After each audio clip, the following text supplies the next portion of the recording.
d'habitude, avec déjà des conséquences économiques. On y reviendra tout à l'heure avec Maëva Lamy.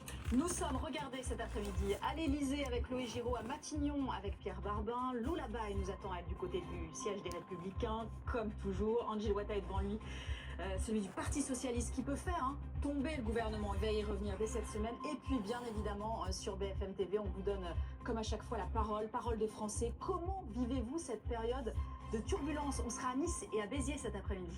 Bonjour Henri Guénaud. Bonjour. Merci d'avoir répondu à notre invitation. On va passer une heure ensemble, essayer de décrypter cette crise avec vous, parce que vous avez été conseiller spécial de Nicolas Sarkozy. Ce ne sont plus du tout les mêmes temps politiques, mais pour autant vous avez forcément un éclairage à apporter à cette crise. Et puis député économiste aussi. Économiste, bien évidemment, vous nous donnerez votre regard sur cette période actuelle. On va en attendant voir ce qu'il s'est passé ces dernières 24 heures et sur les enjeux. On va décrypter ensemble les enjeux qui attendent le Premier ministre. Regardez ce sujet de Régis Descomplois, Emmanuel Abraon. L'ensemble fixe, alors repos. Pas de repos pour celui qui retrouve le costume de Premier ministre. Ça va, chef? Vous allez bien? Très bien, merci. À peine 12 heures après sa nomination, Sébastien Lecornu a visité ce samedi matin un commissariat de La Île-et-Rose dans le Val-de-Marne. Bonjour. Pour son premier déplacement, il a choisi de s'afficher aux côtés des forces de l'ordre. Globalement, on peut avoir des journées où il se passe rien et des journées où il se passe trop de choses. Comment ça va? Alors, les journées où il se passe rien, j'en ai pas trop connu. Moi non plus. Sébastien Lecornu peut en témoigner.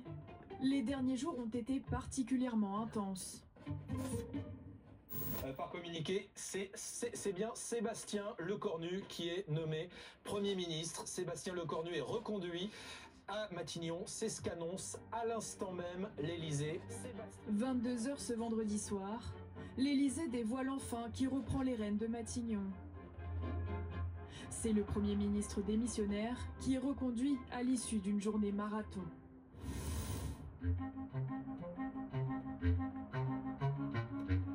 Le dernier acte de la pièce s'est joué au palais de l'Elysée. Monsieur Attal, vous êtes en direct sur BFM TV, c'est la dernière chance avant la dissolution.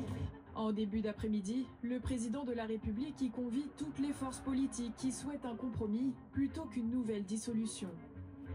Bon voilà, personne ne veut nous parler. Bonjour. Il manque pas quelqu'un avec vous? Tous les responsables de partis sont invités, à l'exception de la France Insoumise et du Rassemblement National.